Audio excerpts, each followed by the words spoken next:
Hello guys, welcome back to my channel. So ఇవాళ నేను గోధుమ పిండితోని మంచిగా బిస్కెట్స్ అయితే రెడీ చేస్తున్నాను. మీరు మైదా పిండి కూడా వాడుకోవచ్చు. మైదా పిండి అంత హెల్తీకి అంత మంచిది కాదు కాబట్టి నేను గోధుమ పిండితో 2 cups గోధుమ పిండి తీసుకున్నాను.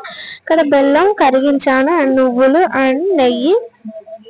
సో ఇప్పుడు మనం ఆ గోధుమ పిండిలో నేను కాచి చాలా వచ్చిన నెయ్యిని అయితే మంచిగా వేసేసుకుంటున్నాను. నెయ్యి ఎంత బాగా వేసుకుంటే అంత టేస్టీగా ఉంటుంది. మంచిగా అయితే ఆ పిండిని మొత్తం కూడా మంచిగా కలిపేసుకోండి. మంచిగా కలిపేసుకుంటే మనకు పిండి ఇలా ఒకసారి ఇలా ముద్ద కడితే అలా ఉండాలన్నమాట. పిండి టెక్స్చర్ అయితే అలా ఉంటేనే మనకు బిస్కెట్స్ అనేవి కరెక్ట్ టెక్స్చర్ లో వస్తాయి. లేదంటే విరిగిపోవడము, లేదంటే ఉబ్బకపోవడము, లేదంటే ఇంకా అంటే కొన్ని కాంప్లికేషన్స్ వస్తాయి. సో ఇలా మీరు పిండి కరెక్ట్ టెక్స్చర్ లో ఉంటే మనకు కరెక్ట్ గా వస్తుంది. సో మనం బెల్లంని వేసేసి నార్మల్ గా బెల్లం కరిగేంత వరకు ఉంచాలి అంతే. తీగ పాకం రావద్దు, ఓన్లీ బెల్లం కరిగేంత వరకు పొయ్యి మీద ఉంచేసేయండి అంతే. ఇప్పుడు నేనైతే ఒక 2 పిడికెళ్ళంతా నువ్వులు అయితే వేసుకుంటున్నాను. మనం నార్మల్ గా నువ్వులు ఇస్తే తినరు కదా, సో ఇలా మనం బిస్కెట్స్ రూపంలో నువ్వులు వేసేసి ఇస్తే హ్యాపీగా తినేస్తారు. చాలా టేస్టీగా కూడా ఉంటుంది. నేను 2 పిడికెళ్ళ నువ్వులు నేను ఎక్కువగానే వేసుకున్నాను.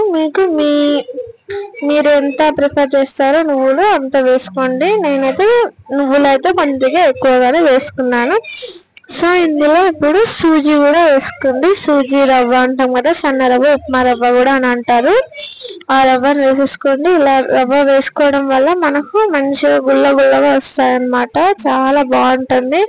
బిస్కెట్ టెక్స్చర్ అనేది చాలా బాగా వస్తుంది. ఈ పిండిని మనం ఎంత బాగా కలుపుకుంటే మనకు బిస్కెట్స్ అంత బాగా వస్తాయి. సో పిండిని కూడా మనం మంచిగా కలిపేసుకొని అలా రౌండ్ గా మీకు ఏ షేప్ లో కావాలంటే ఆ షేప్ లో మీరు బిస్కెట్స్ అయితే రెడీ చేసుకోండి. ఇక్కడ నేనైతే ఎయిర్ ఫ్రైయర్ లో బిస్కెట్స్ అయితే పెడుతున్నాను అనమాట. సో ఒక్కొక్కటిగా ఇదే నేను బేకింగ్ సోడా వేయలేదు, ఏమీ ఇవ్వలేదు కాబట్టి నేను కొంచెమే గ్యాప్ అయితే ఇచ్చాను. సో నేనైతే ఇక్కడ పెట్టేస్తున్నాను అనమాట ఎయిర్ ఫ్రైయర్ లో వితౌట్ ఆయిల్ అనమాట. 1 డ్రాప్ కూడా ఆయిల్ లేకుండా ఇవాళ మనం బిస్కెట్స్ 200 degrees 25 minutes అయితే పెట్టుకున్నాను. సో ఇక్కడ చూడండి, ఒకవైపు మంచిగా కాలిపోయిన తర్వాత దాన్ని మా బిస్కెట్స్ అన్నిటిని కూడా రివర్స్ చేసుకుంటున్నాను. రివర్స్ చేసేసుకొని మళ్ళీ లోపల పెట్టేసుకోవడమే. చూడండి, నేను 25 minutes పెట్టానంటే మొత్తం ఓవరాల్ గా నేనైతే 15 minutes లో మనకు టేస్టీ బిస్కెట్స్ అయితే రెడీ అయిపోయాయి అనమాట. సో 1 డ్రాప్ ఆయిల్ కూడా యూజ్ చేయకుండా ఎంత హెల్తీగా మీరు ఇలా బిస్కెట్స్ తయారు చేసుకోండి. ఒక్క చుక్క ఆయిల్ లేకుండా నేనైతే ఎయిర్ ఫ్రైయర్ లో చేశాను అనమాట. ఒక్క చుక్క ఆయిల్ కూడా లేకుండా మీరు కూడా తప్పకుండా చేసుకోండి. ఎంతో హెల్తీ అన్నమాట. మనం 1 డ్రాప్ ఆయిల్ కూడా యూజ్ చేయలేదు కాబట్టి చాలా బాగా వచ్చాయి.